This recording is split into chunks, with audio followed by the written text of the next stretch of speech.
Have you ever paused in the middle of a crowded room and felt like everything around you was just happening? As if the people talking, the lights flickering, the hum of movement, all of it was playing out like a scene, and you were the only one actually aware of it. That quiet feeling, that strange awareness, it creeps in sometimes, doesn't it? Like reality is too consistent, too well scripted, like everyone's on autopilot, smiling at the right cues, saying just the right things, going about their lives, but never truly seeing you. We spend our lives surrounded by people, connected through screens, wrapped in constant interaction. But every now and then, it hits us. What if I'm the only one really here? It's a question that most of us never say out loud. Maybe it feels too strange or too arrogant. Maybe we're afraid that entertaining the thought will somehow unravel everything we've come to trust. But deep down, we've all brushed up against it. In our most solitary moments, in our dreams, in those eerie silences when time feels frozen and the world doesn't quite respond like it used to. Sometimes it comes as an existential whisper, a fleeting doubt. Other times it's a quiet terror, a feeling of being trapped in your own perspective with no way out. We live in a world that constantly affirms its own reality. We touch things, see people, get feedback. But here's the twist. You never experience anything outside your own mind. Every sight, every sound, every voice filtered through you. The world might be real, or it might just be what your consciousness is showing you. And if you really sit with that, things get unsettling. Because suddenly it's not just about existence, it's about meaning. If you're the only conscious being, does that mean you're alone? Or does it mean you're everything?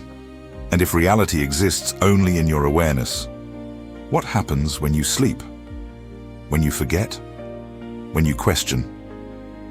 Some people brush these thoughts away, calling them unrealistic or unhealthy.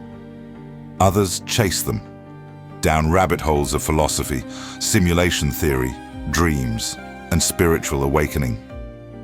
But no matter how far you run, the question doesn't disappear, because the truth is that you've never seen the world. You've only experienced your version of it. You've never been inside someone else's mind. You've never truly felt what it's like to be them. All you've ever known is you. And maybe that's the scariest or most liberating truth of all. So today, let's not run from that question. Let's walk toward it. Let us lean into the strange possibility that maybe, just maybe, you're the only one who is real. Not to feed fear or ego, but to ask, what would that mean?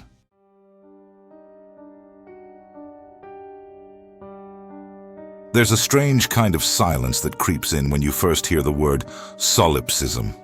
It's not just the unfamiliarity of the term, it's the idea behind it. A kind of quiet that settles into your thoughts like dust and doesn't leave easily. Solipsism is the philosophical position, or perhaps more accurately, the possibility, that only your own mind can be known to exist. Everything else, the world, the people in it, the trees outside your window, the sound of this voice right now, might just be illusions constructed by your consciousness. It sounds extreme, maybe even absurd. But the unsettling part? You can't actually prove it wrong. Let us be honest. We go through life assuming that the world outside our head exists independently of us. That when we close our eyes, the world keeps spinning. That people keep talking, thinking, laughing, and worrying without us being there. It's comforting. It gives life a kind of shared meaning. But here's the dilemma. Every single thing you've ever experienced has come through your own consciousness. You don't see the world directly. You see a version of it filtered through your senses, your brain, your memory, your mind. Think about it. You've never experienced anything outside of yourself. Not once. When your friend laughs, you hear a sound. When someone smiles, you see light arranged in a familiar shape. But you don't experience their mind, only your perception of it. You don't feel what they feel. You don't think what they think. You imagine it. You trust it. but you never truly know. And that's the haunting core of solipsism. It doesn't claim that others aren't real. It just says, you'll never be able to know for sure. Most people reject the idea immediately. Of course, others are real, they say. That's how the world works. But when pressed, when asked to prove that consciousness exists outside of their own awareness, there is a pause, a hesitation. Because we can't. Not through science, not through logic, not even through empathy. All we have are secondhand signals, behaviors, responses, patterns. We assume there are other minds, but we don't experience them. We simulate them in our heads, predict their reactions, anticipate their thoughts. But we never leave our own mind to visit theirs. And when you sit with that for a moment, the world starts to feel strange, a little quieter, a little more empty. This is the Solipsism Dilemma. It's not about proving the world is fake. It is about realizing how alone we really are in our own perception, how deeply locked in we are to our own awareness. And here's where it gets interesting. Even though solipsism can be proven and can be disproven, it raises a far more important question than, is anyone else real? It asks, what if this is all mine? What if this whole reality is shaped, interpreted, and animated through me? And if that's true, what kind of responsibility does that give me? Because if the world is a projection, a deeply personal narrative unfolding within your consciousness, then how you experience it might matter more than what it actually is. Maybe this isn't about isolation. Maybe it's about presence. Maybe solipsism isn't an argument for loneliness, but a mirror showing us just how central awareness is to everything. You could think of it like a dream. In a dream, you see people, places, actions, but all of them come from you. You believe in their independence, you react to them, you feel deeply. But when you wake up, it's all revealed to have come from one source, your own mind. So what if waking life is similar? What if everything you see feels independent, but still passes through the one lens you can never escape? You. Does that mean nothing is real? Or does it mean everything is real through you? Some philosophers have tried to escape solipsism by saying it's impractical, that even if we can't prove others exist, it's useful to act like they do. Others have embraced it as a spiritual insight, that all beings are different faces of the same consciousness, appearing separate but sharing one source. But whatever interpretation you lean toward, the core dilemma remains. You are the only one you've ever been. The only thoughts you've ever heard are your own. The only consciousness you've ever touched is this one. Everything else is assumed, hoped for, imagined. And maybe that's okay. Maybe the real value of solipsism isn't to cast doubt on others, but to remind us of the fragility and miracle of our own awareness. To realize how much of reality depends on the one thing we so often take for granted: our attention, our perception, our sense of self.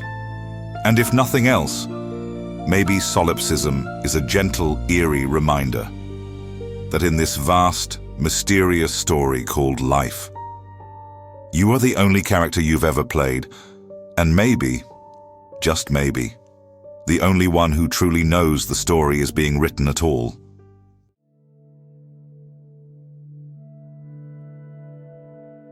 There's something profoundly strange about consciousness, not just the fact that it exists, but that you experience it.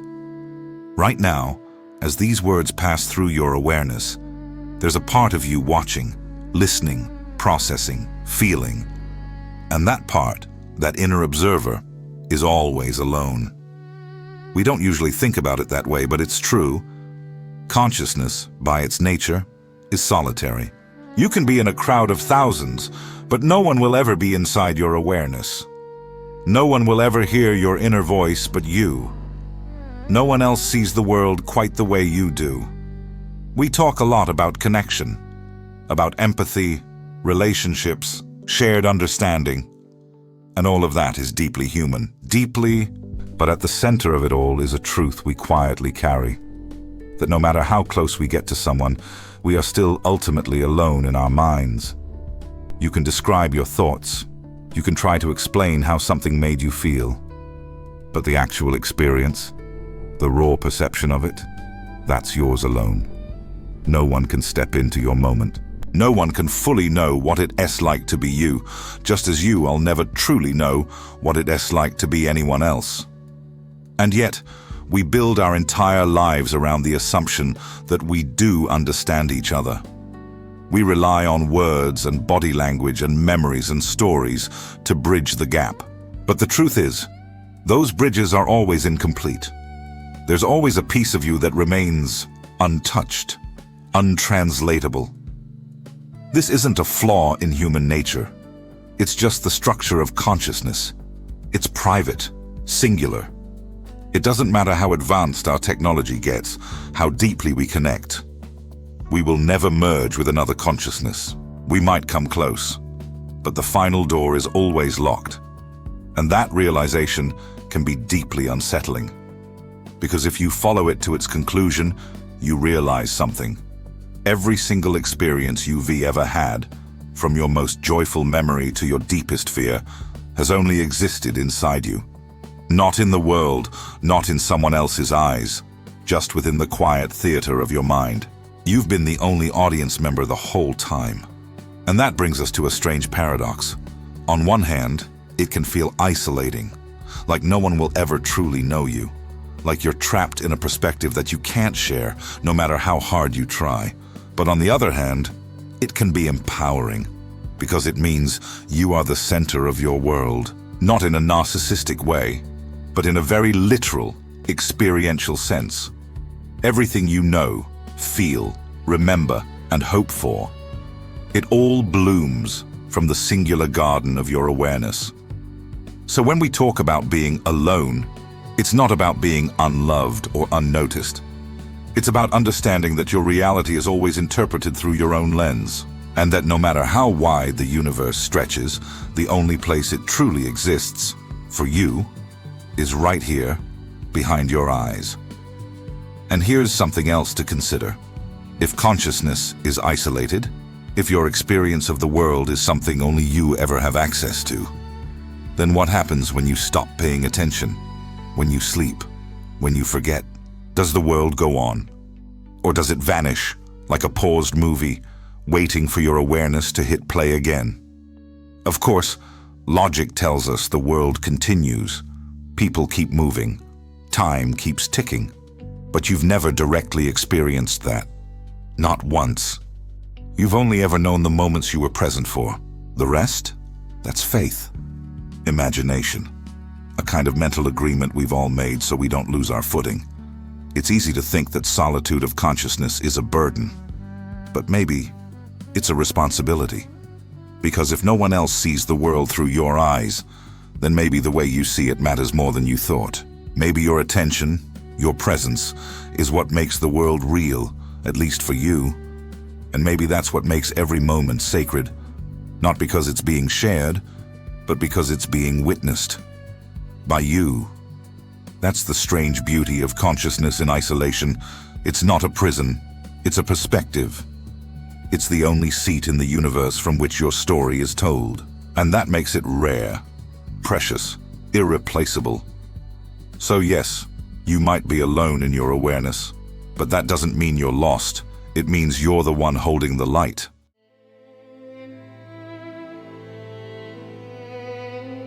Have you ever had a dream so vivid, so convincing, that you were absolutely certain it was real while you were in it? Maybe you were walking through a city you've never seen, talking to people who didn't exist, and none of it felt strange, until you woke up. And in that moment, reality shifted. What was real just seconds ago evaporated, gone, like it never happened. That simple experience, something most of us have gone through dozens, maybe hundreds of times, is enough to ask one of the most unsettling questions in all of philosophy. How do we know we are not dreaming right now? You might laugh it off. Because this feels different, you'd say. Because this has consistency, logic, memory. But didn't the dream feel real too, while you were in it? This question isn't new, it's ancient. Philosophers in ancient China and India, mystics in Persia, even modern thinkers like Descartes and Chalmers have all circled around this same haunting idea. What if this reality isn't the baseline? What if it's just another layer? Some call it the dream argument. Others have taken it further, into the realm of simulation theory. And this isn't just science fiction anymore. It's a genuine scientific hypothesis that suggests our universe could be a vast computational simulation created by an advanced intelligence, maybe even our future selves. The idea sounds wild until you realize we're already building simulated worlds. From video games to virtual reality, we're getting better at crafting experiences that mimic life. Who's to say that what we're living now isn't just the next layer up? But here's the twist. Even if we are in a simulation, or a dream, or a story inside someone else's story, you're still experiencing it. And that makes you real, at least to you. The philosopher René Descartes famously said, "I think, therefore I am." He wasn't trying to sound clever. He was trying to find one thing, just one thing, that couldn't be doubted. Everything could be an illusion, he said. The world, the people in it, even the body you seem to inhabit. But the fact that you are doubting it, the fact that you are thinking, proves that something must exist to have the thought in the first place. So while the world around you might be uncertain, there's one thing that isn't. You are experiencing it. That experience might be all you ever truly have, and it might be the only thing that is real. This realization doesn't have to be terrifying. In fact, for some people, it's freeing. If life is a dream, a simulation, a projected story of the mind, then maybe you are not as bound by the rules as you think. Maybe there's space to play, to imagine, to explore. Maybe your sense of self isn't something to define, but something to discover. Again and again, there's something powerful in this line of thinking, because it pulls you inward to the only thing you can truly touch, your own awareness. In a dream, you're the observer and the creator. In a simulation, you're the player and the character. In this life, whatever it is, you are the one living it, interpreting it, breathing it into meaning. That doesn't mean nothing else matters. In fact, it might mean everything matters more. Because if this experience is unique to you, then every moment, every thought, every connection becomes sacred. When you laugh, cry, feel awe at the stars, or fear in the dark, that is your reality expressing itself. And no matter how uncertain the world may seem, that is real. So maybe the question isn't, is this all a dream? Maybe the better question is, if it is, what kind of dream do I want it to be? And perhaps that's where the self comes in. Not as a fixed point, but as a fluid story unfolding moment by moment. Not something you are, but something you're becoming. In dreams, we sometimes forget we're dreaming. In life, we sometimes forget we're alive. But if you can pause, even for a moment, and feel the strangeness, the beauty, the impossibility of this whole thing we call existence, then maybe that's enough. Maybe that moment is the point.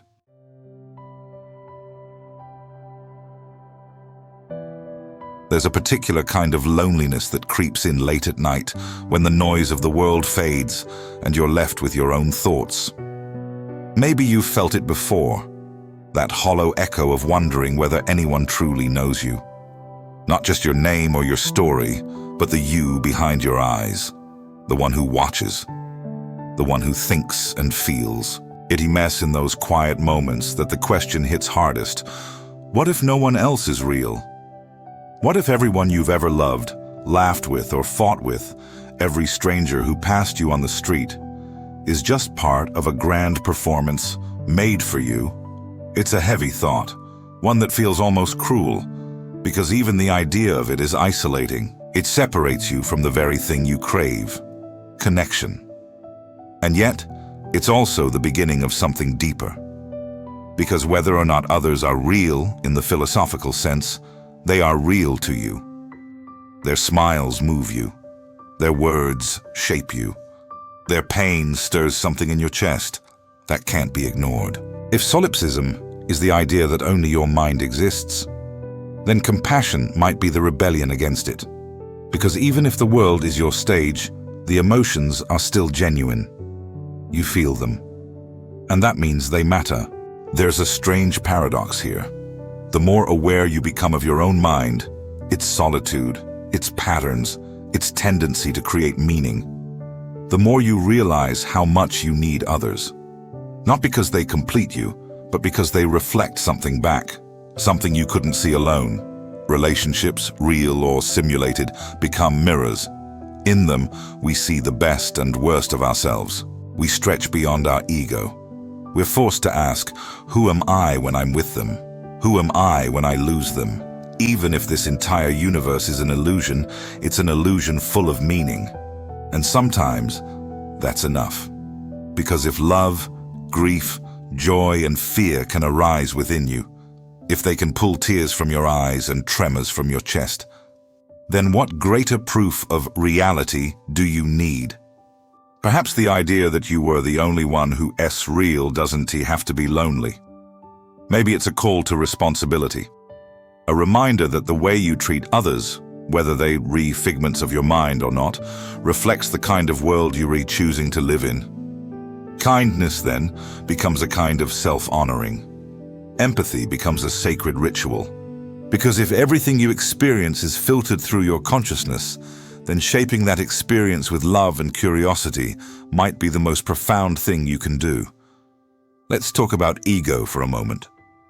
The ego, that sense of I, of being a separate self, is what allows us to navigate life. It helps us set boundaries, chase goals, protect ourselves, but it also convinces us that we cut off, that we alone in here, watching a world that doesn't watch back. But what if that's only half the story? What if the I isn't a wall, but a window? What if every moment of vulnerability, every time you reached for someone else, was a crack in that illusion? Sometimes when we're truly connected to another person, something strange happens. Time slows, the world fades, and for a brief instant, you feel like you're not two people anymore, but one awareness shared across two perspectives. It doesn't last, but when it's gone, it leaves a mark, a quiet knowing that maybe, just maybe, you're not as alone as you thought. Whether that's because other people are truly real or because they are reflections of deeper parts of yourself, doesn't matter in that moment. What matters is the feeling, the recognition, the expansion of your awareness into something wider.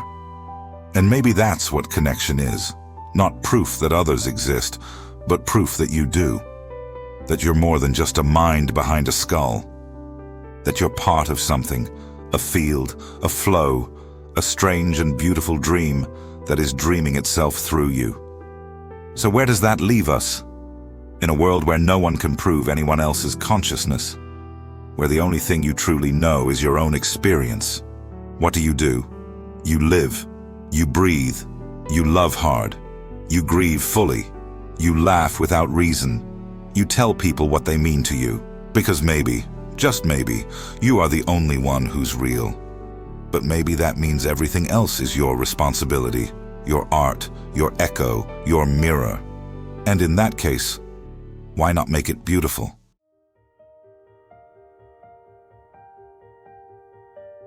So here we are, at the end of this thought experiment. Or maybe the beginning, depending on how you look at it. You've traveled with me through doubt, through dreams, through the edges of perception, and into the strange silence of your own mind. And yet, you've probably felt something all along, something familiar, not a conclusion, but a presence. That feeling, that quiet you behind all the thoughts, that is what this whole journey has really been about. See, asking whether you are the only one who is real isn't about proving anyone else wrong. It's not even about finding the answer. It's about realizing how deeply alone and yet how impossibly connected you are at the same time. And that's kind of beautiful, because in a world where no one else can be proven, where everything could theoretically be part of some dream or simulation, you are still here, watching, feeling, wondering. You are the constant in the chaos, the observer in the storm, the consciousness that brings color to the world, even if no one else ever sees the same shade. And maybe, just maybe, that's the point.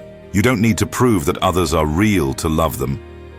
You don't need to verify their inner world to choose compassion. You don't need certainty to live a life of meaning. In fact, maybe meaning only exists because of the mystery, because we don't know, because we can't know, and yet we go on loving, building, breaking, healing, and all the same.